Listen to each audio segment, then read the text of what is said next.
Well, it's good to see you all. It's been a while since I've been able to speak to you, and that's given me more time to prepare for today.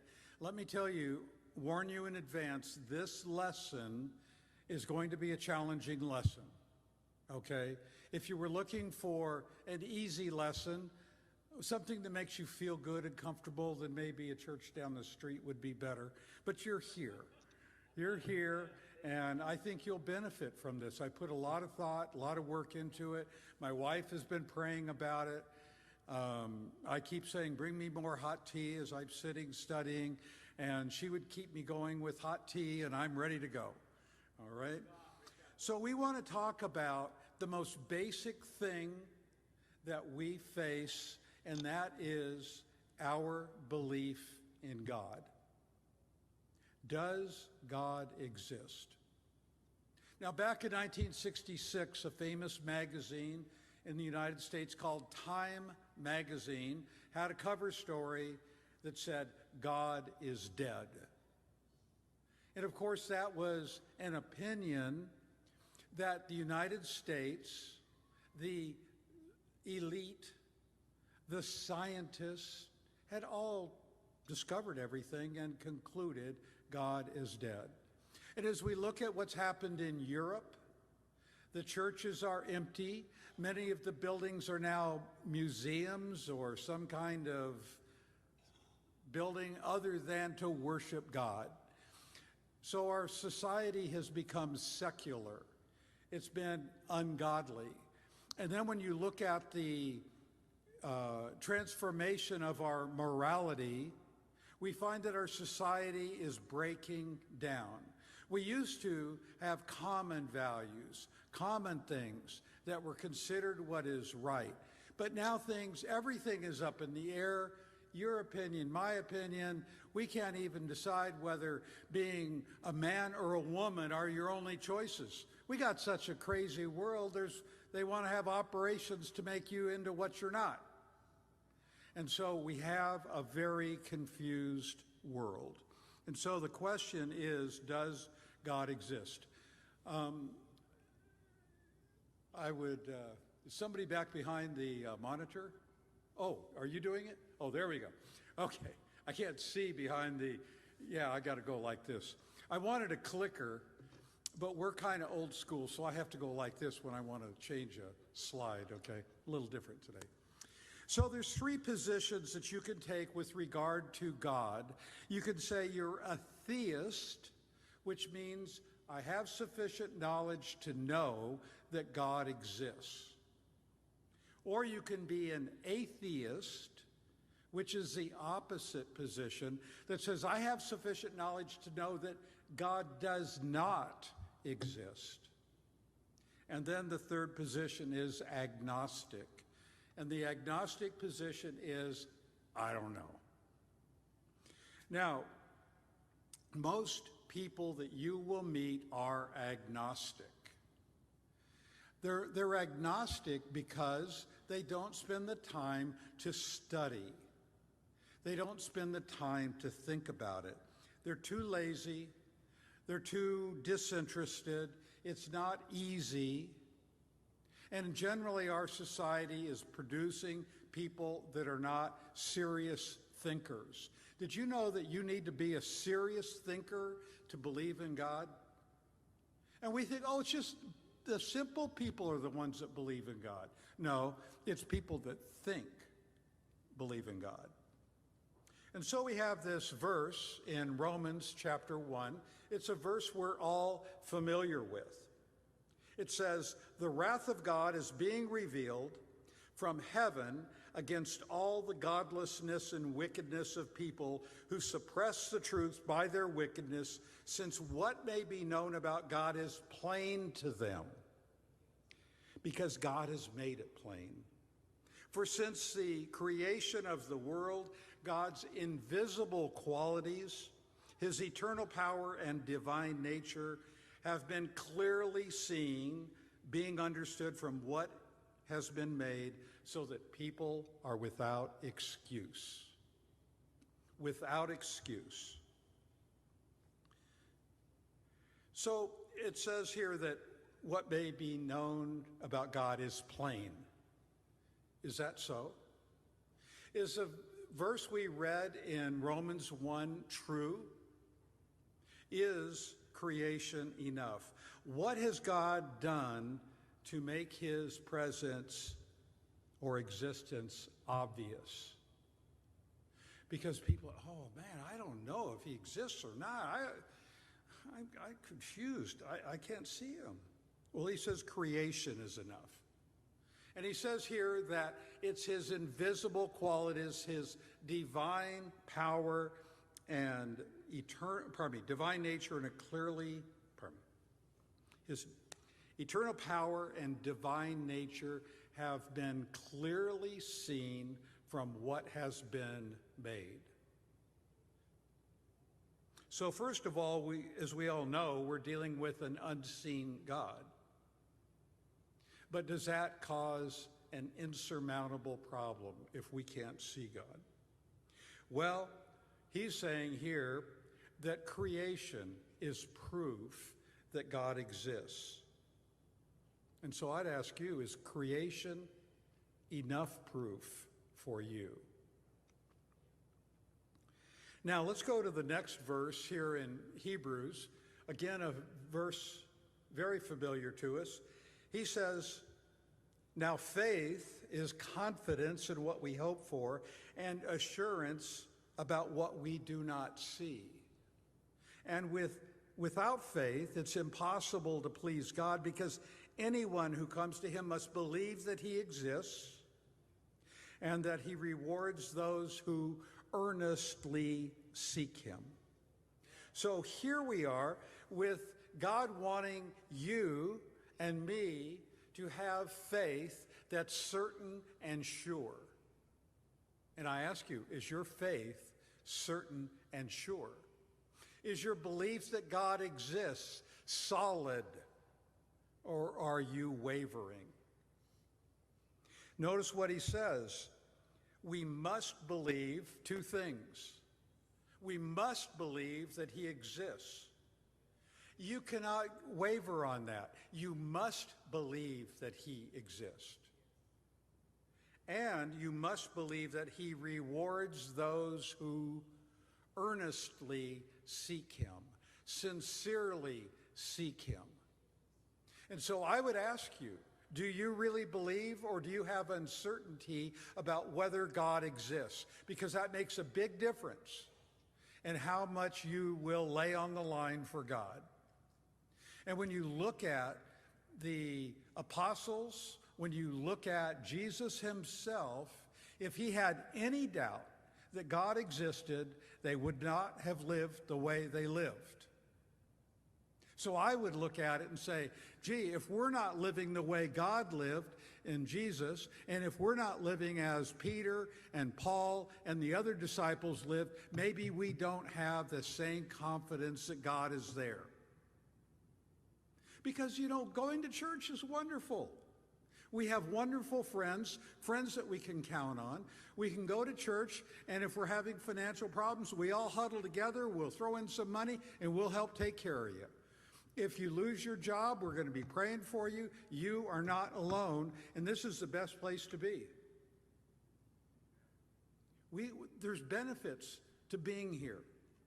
But fundamentally, we need to look at it and say, are we earnestly seeking God? Because let me tell you something, unless you are willing to earnestly seek God, you will not have confidence that he in fact exists. It takes effort. Now, when I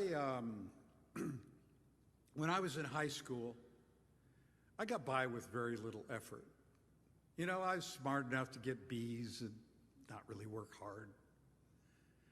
And then I went to college, and I did a little better at ASU. And then I went to seminary, and I seriously thought, I am over my head. I was dealing with professors that were rigorous. I was dealing with fellow students that knew that were better prepared to enter than I was. I seriously thought, I'm not going to make it. And I had to change my attitude about how I was going to study. I put my pride on the line, and I finally concluded I am going to work as hard as I can, and if I flunk out, if I don't do well enough, I'm just going to admit it. Wasn't smart enough. But that didn't happen. I earnestly worked hard. So here Paul makes a statement again. Creation is proof of God's existence, and we must believe that he exists and that he rewards those who earnestly seek him. So if you have any doubt that God exists, I want you to recognize the promise that is here. It is in your control. It is in your control to decide, am I earnestly going to seek him or not? And you may say, well, I'm afraid to seek him because what if I can't come to that conviction? What do I do then? But let me tell you, God is not going to lead you down a path where you're going to come away wondering whether he exists. The question is your will. Will you lay it on the line like I had to do and say, God, I'm going to give it all I got to find out if you exist so that I can be convinced? So the question is, how do you get from being agnostic to confident and sure? And why did I just mention agnostic? You see, most people aren't atheists. Most people are too lazy. They just say they're atheists because some smart guy, well, Carl Sagan's dead now, but you would see these scientists on the TV and they would be so confident and you, oh, yeah, I'm like him. But in terms of really thinking, really studying, people aren't earnestly seeking God and then coming to the conclusion that God doesn't exist. And we're going to talk about that. But we want to get from agnostic to confident and sure. How many of you want to be confident and sure in your faith? Amen? Because it's so much better to be that way. You don't fear people. You go up to talk to them. I'm going to talk to you about God. And then you're afraid, oh, I'm going to be persecuted. Somebody's going to go, what? Oh, persecution. We wilt when somebody objects. But when you can come back and say, I want to talk to you about God, and he throws up some comment back, you mean you don't believe in God? Why not? Tell me, explain it to me. Challenge. And you can only challenge somebody when you're confident, and if you're not confident, you'll just walk away and say, well, he wasn't open. And that person may have been looking for somebody that had confidence so that they could be challenged. And I'm telling you, you can come to that kind of conviction and be sure that God exists. Look at this picture here. Is there one before that? We got to start in Arizona. Up, the other direction. Go before. One more before. There isn't. I deleted it. Well, there's a picture of the Grand Canyon. Okay, we had to start there. Beautiful. Now, these are the Swiss Alps. Beautiful. What's the next picture? This is Death Valley, California. God even made Death Valley beautiful. And so we look at the existence of God, and we say, well, it's simple people that just look for beauty. That's like people hundreds of years ago. They were so simple, they could be fooled, and they say, wow, that's amazing. But they're not smart. They're not educated. And so the educated people are different. So we go through here, we look at these, look at the next picture. Oh, I deleted two of them. Well, Big Sur is the coastline of California, and it's beautiful. The waves come crashing in. In fact, Big Sur doesn't exist after all the floods last week in California. Maybe it isn't there anymore. But at any rate, it was beautiful when it was there. But we look at pictures and we think, wow, dazzle me, God, show me something. And we say, so what? Let's go to Psalm 119. This is a passage that should be familiar to you. It says, the heavens declare the glory of God, the skies proclaim the work of his hands. Day after day they pour forth speech, night after night they reveal knowledge. They have no speech, they use no words, no sound is heard from them. Yet their voices go out into all the earth, their words to the ends of the world. In the heavens, God has pitched a tent for the sun. It is like a bridegroom coming out of his chamber, like a champion rejoicing to run his course. It rises at one end, rises in the east, right? Rises at one end of the heavens and makes its circuit to the other. Nothing is deprived of its warmth. And so the psalmist here recognizes the glory of God that's in the universe. Look at this picture. We see this picture here with the universe showing all the stars and so forth. We're going to see it, believe me. It's there. Looks like we're having technical problems. It's all right. There we go. This is our universe. This is what Abraham could see when he looked up in the sky in Genesis chapter 12 and said, I will make your descendants like the stars of the sky. And if there's certain times you would like to say, I wish I'd been there for that event in Bible history. I wish I'd been there and saw what Abraham saw and just looked up and go, whoa. This is part of creation. Now, south of here, next slide, please. South of here is Kitt Peak National Observatory. And you could go there and you could tour this. Now, we saw all these children up here. If you're a parent, I want you to pay attention to this. When we get into Deuteronomy, it says to teach your children, talk about it going to and from, and impress on them. I want you to impress on your kids what God has done in creation, and I want you to take them to Kitt Peak. Because I want them to see how amazing our world is. Now, the next slide. This is Lowell Observatory. This is in Flagstaff. And you think, that's it, AU. Did you know that the used-to-be planet Pluto was discovered in 1930 at this little observatory in Flagstaff? Pluto was discovered there. And then, of course, now we have even bigger telescopes than those. The next slide will show you on the left the Hubble, and that telescope was launched in 1990, and it takes amazing pictures. And then just 1 year ago, the James Webb Space Telescope was launched, the one on the right there. And it wouldn't have been helpful to show the difference in quality of pictures between the two, but it's amazing. And it can see so far away. Finally, planetariums.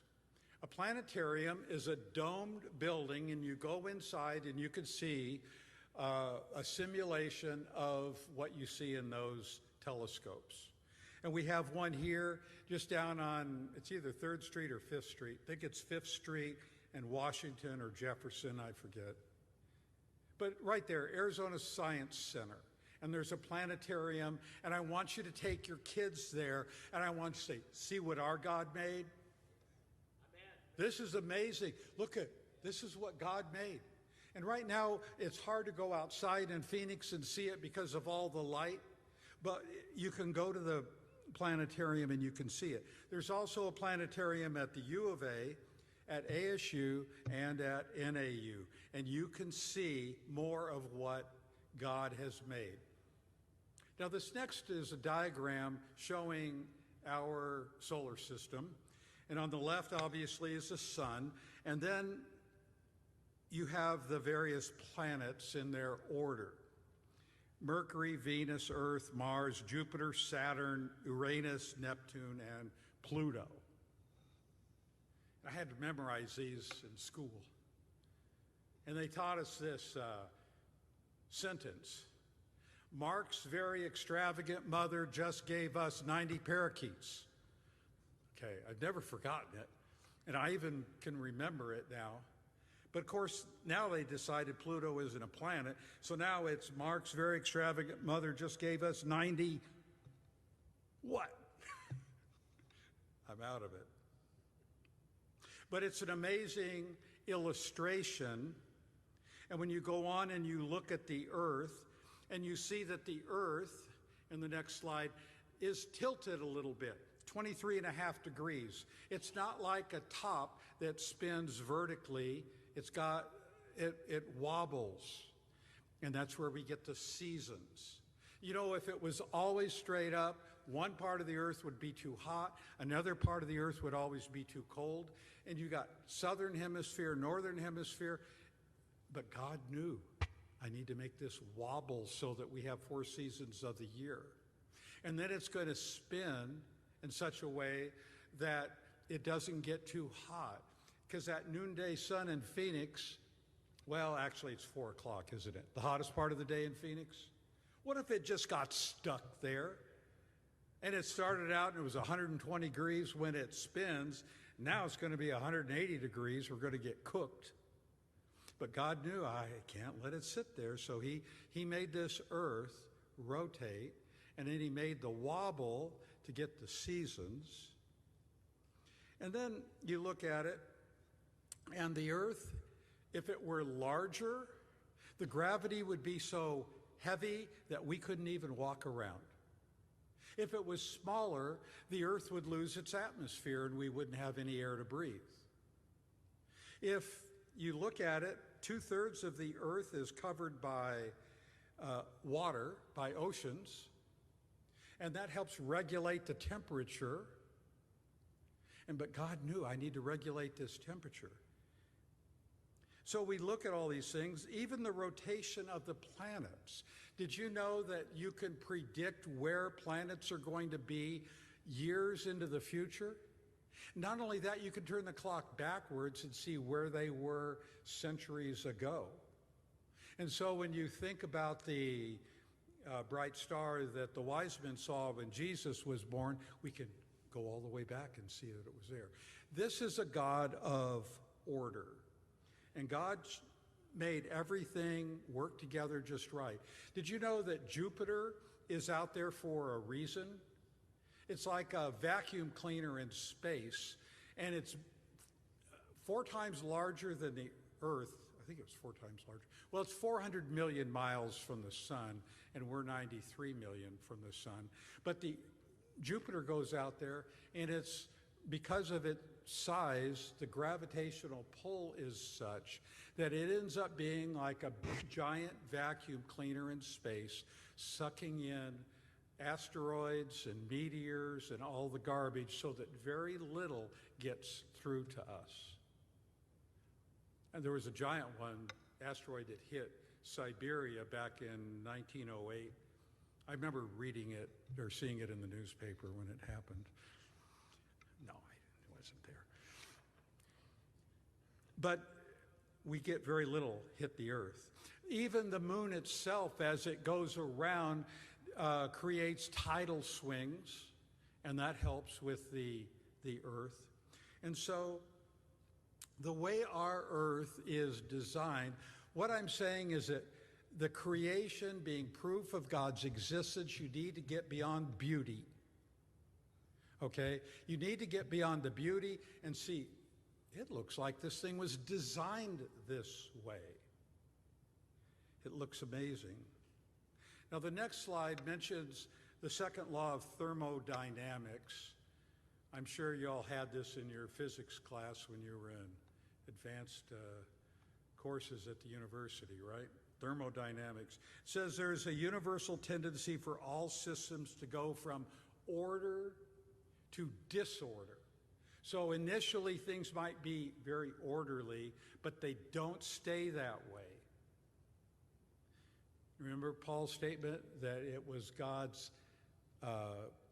divine nature and power that are proof of his existence? He keeps this this earth orderly. Also, there's another point in this law of thermodynamics that disorder can never produce order. It doesn't go from everything being out of order, random, and then all of a sudden it comes into order. Our universe is one of order and predictability because God intervened and continues to intervene. Okay, next slide. I do remember this, okay? How many of you have been to Disneyland? We all take our kids there, okay? And I went to It's a Small World in 1967. Do you ever get a song in your mind you just can't get out of? It's a small world after all. And you go, yeah, I'm 71 years old and I still hear that song going in my mind, you know. But what it did is it impressed upon me this exhibit that not only do we have a vast world above us, we have a very small world inside of us.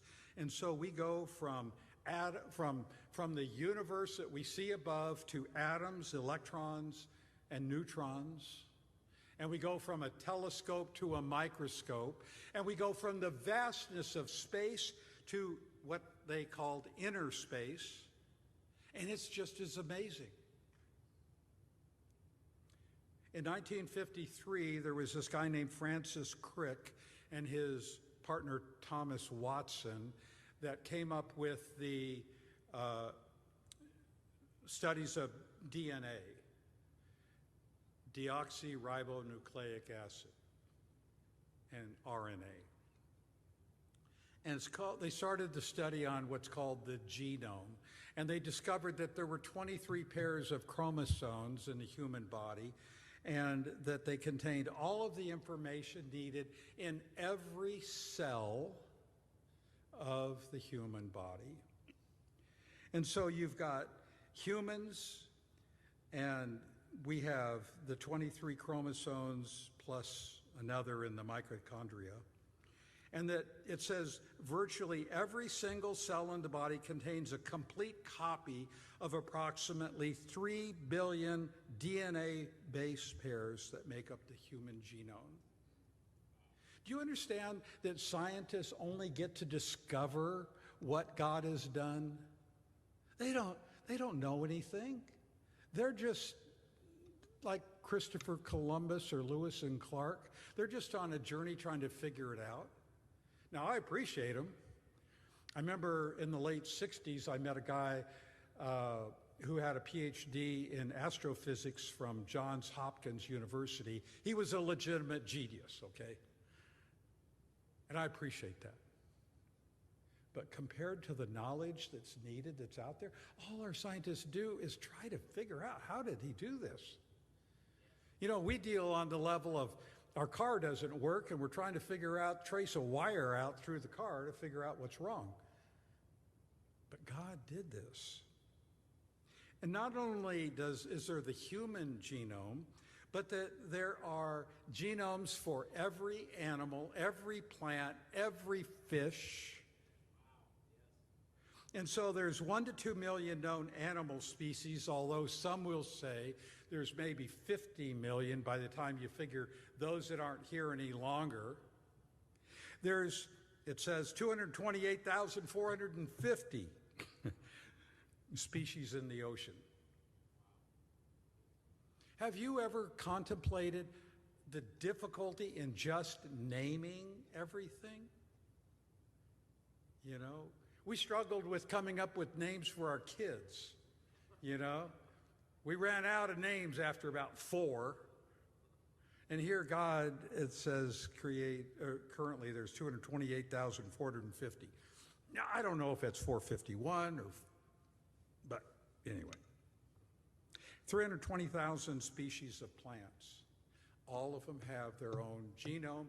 Every one of them has one cell in that body that contains every part of the instructions for the creation of that. Each one has that. And so the 19th century scientists like Darwin thought only of matter and energy, that these were all that were needed to spontaneously get the whole chain reaction going to create the physical world. But now, through study, we've got some companies here in Phoenix that study the genome, and they find out that really the genome is a database. In fact, Bill Gates described DNA, he said it was like a computer program. The atheist Richard Dawkins speculated that the information in DNA might represent a signature of some kind of designer. He wouldn't go all the way to say God, a designer. Actually, he went off in another direction and said, it must be aliens. Of course, that doesn't really solve the problem, because then who created the aliens? But scientists are beginning to recognize that there's more evidence today in looking at creation that there is a God.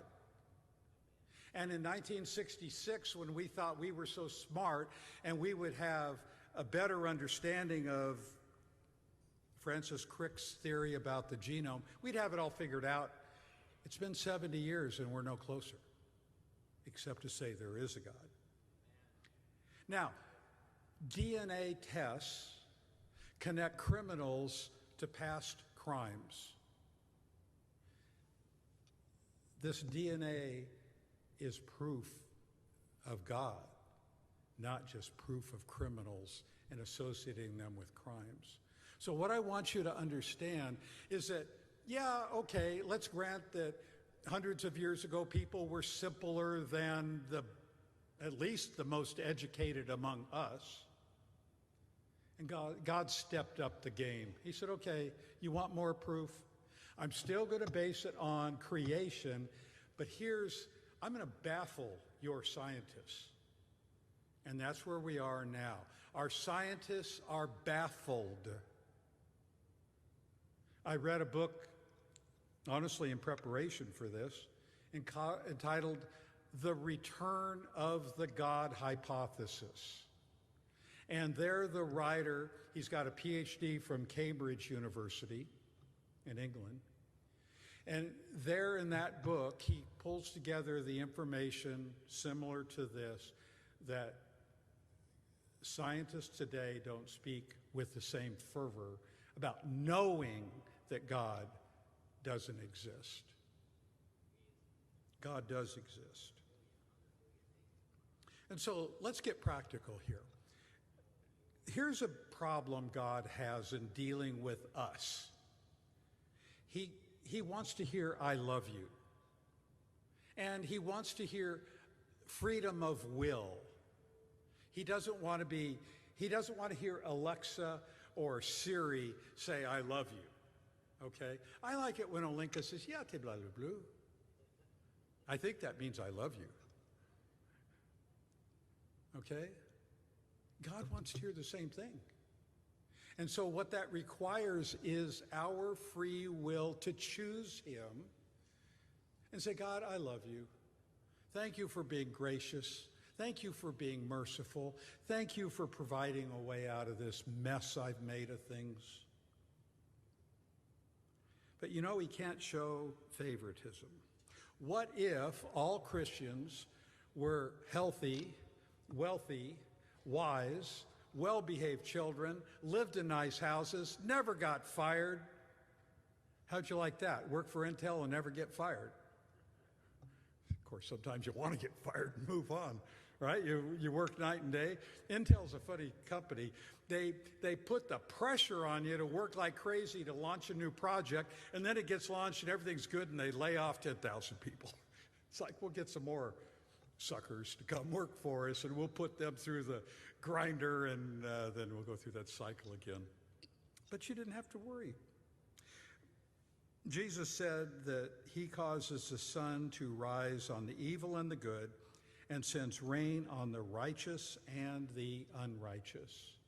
So God doesn't favor us as believers above non-Christians. Why? He's got to maintain objectivity. He's got to, you think of the trial of Job. Satan challenged Job. He loves you for the benefits. You made him wealthy, you got kids, you got sheep, goats, all this stuff. He loves you for that. So then the first test is God allows Satan to take it all away, and Job remains faithful. The next challenge was, well, yeah, that's true, but you attack his person, his body, and he'll deny you. Even his wife said, curse God and die, but he didn't. But God was bragging about Job.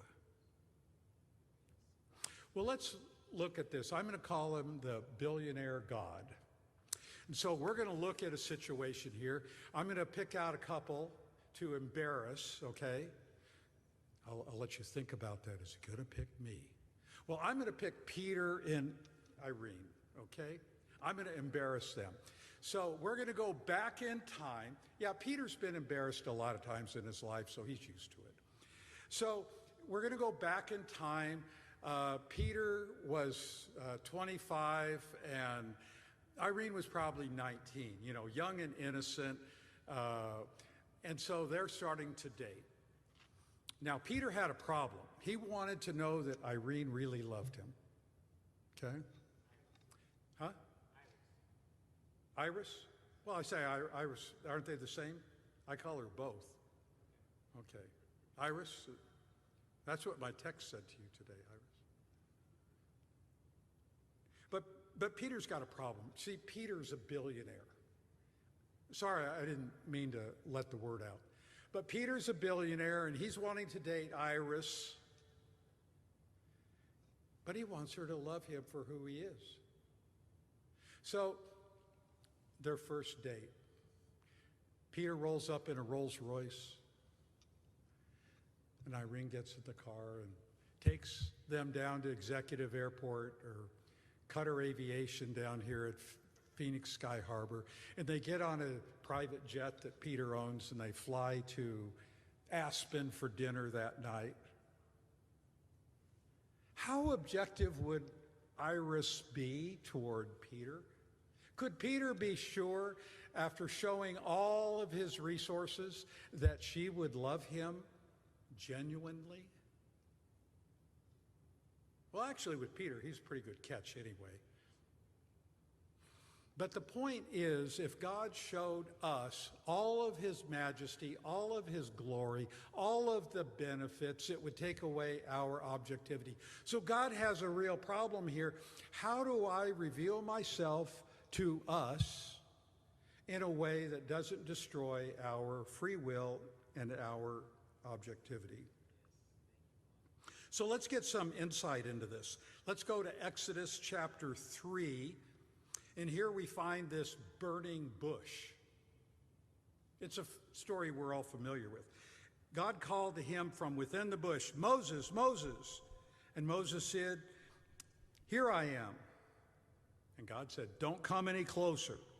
Take off your sandals, for the place where you are standing is holy ground."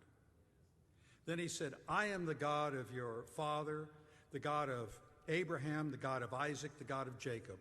At this, Moses hid his face because he was afraid to look at God. We have people arrogantly say, "God, show me. Show me." They don't even know what they're saying. Chapter 33.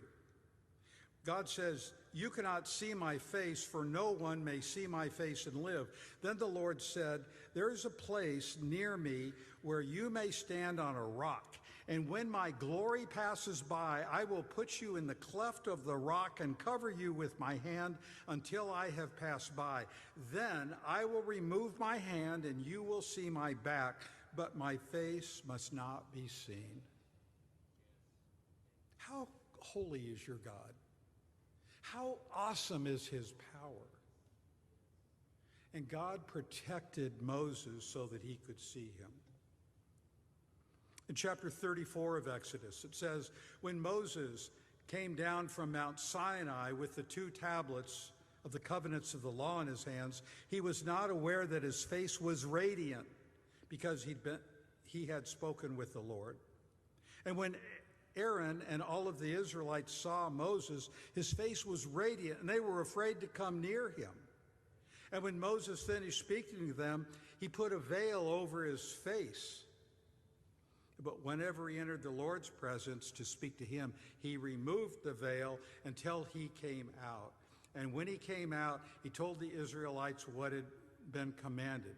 And they saw that his face was radiant. Then Moses would put the veil back over his face until he went to speak with the Lord again. In Numbers 12:3, it says, now Moses was a very humble man.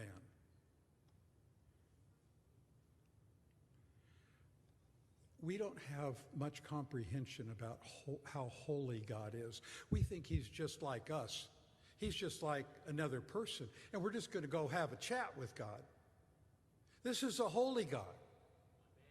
And if we were in his presence, we would be destroyed. But we arrogantly say, I don't believe in you. Show me something new. So let's go back to Romans. It says, for although they knew God, they neither glorified him as God nor gave thanks to him, but their thinking became futile and their foolish hearts were darkened. Although they claimed to be wise, they became fools and exchanged the glory of the immortal God for images made to look like mortal human beings, birds, animals, and reptiles. Therefore, God gave them over to the sinful desires of their hearts, to sexual immorality, for the degrading of their bodies with one another. They exchanged the truth of God for a lie and worshiped and served created things rather than the Creator, who is forever praised. Amen. And so we find here, we don't make honest questions to God. In fact, we may not even want to have an answer. Why don't people believe in God? People make intentional decisions to not believe in God because of the consequences. They don't want to admit they're wrong. And we know that's true. We get in little spats with our wife or husband. Sometimes one doesn't want to admit they're wrong. And we definitely do it with God. We don't want to admit we're wrong. People want to keep doing what they've been doing. Hebrews 11 describes it as the passing pleasures of sin. We just want to keep doing what we've been doing. And if we acknowledge there is a God, that kind of cramps our style, how we want to live. And finally, they don't want to submit to God because they want to rule their own lives. Self-will. Self-will. And so not everything in terms of why people say they're an atheist or an agnostic is from looking at creation and looking at it as, is this proof enough? They don't like the consequences if they do acknowledge there is a God. And so I want you to take confidence in the fact that God proves his existence. And I want you to be confident that you can have a bold faith. Again, going back to Romans, for since the creation of the world, his invisible qualities, his eternal power and divine nature have been clearly seen, being understood from what has been made, so that people are without excuse. I want you to claim that. I want you to take that verse and say, I believe that. And that when it comes to the creation, I want you to grow up. I want you to get serious-minded. I want you to study for a change. In our world today, we get these phones, you know, and we got stupid little videos from TikTok that pop up, and we got games that we play, and we got all these things to occupy our minds. Now, one of the good things is I noticed a video yesterday as I was going to bed by this guy, Eric Metaxas, and he had a lesson on the very thing I was talking about today. So there's good things on there, okay? But I want you to find things that build your faith. I want you to look seriously. It says that we need to be ready to give a defense for the hope that we have within us. And one of the most basic things is, yes, I believe in God. And it isn't a matter of saying, well, I'm just going to act as if I believe in God. I'm going to just, you know, if there isn't a God, what difference does it make? It was still a good life. I'm not going to live that way.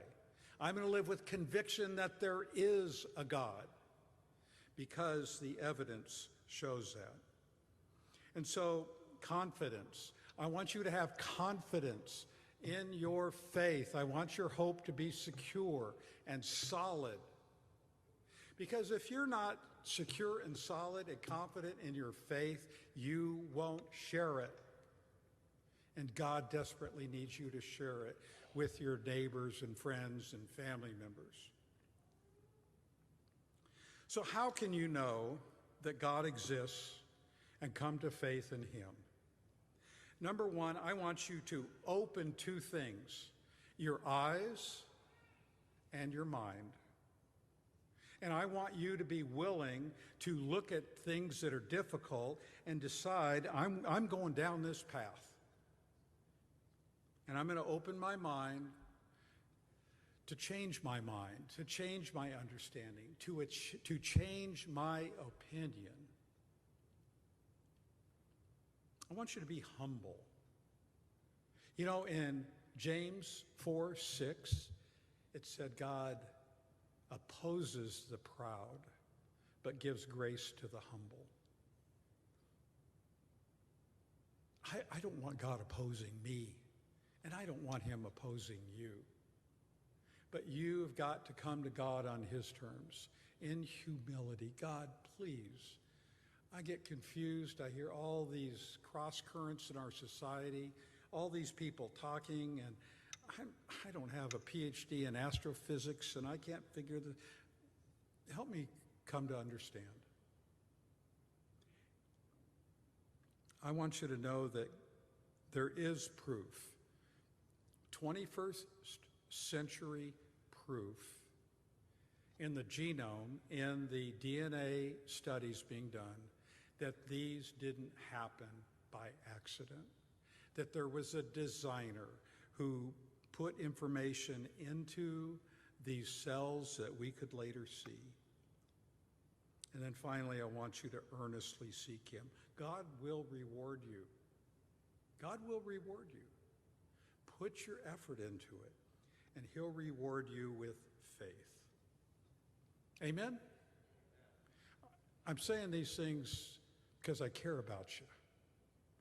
And the sooner you get a strong faith, everything's going to fall into place so much easier. Amen.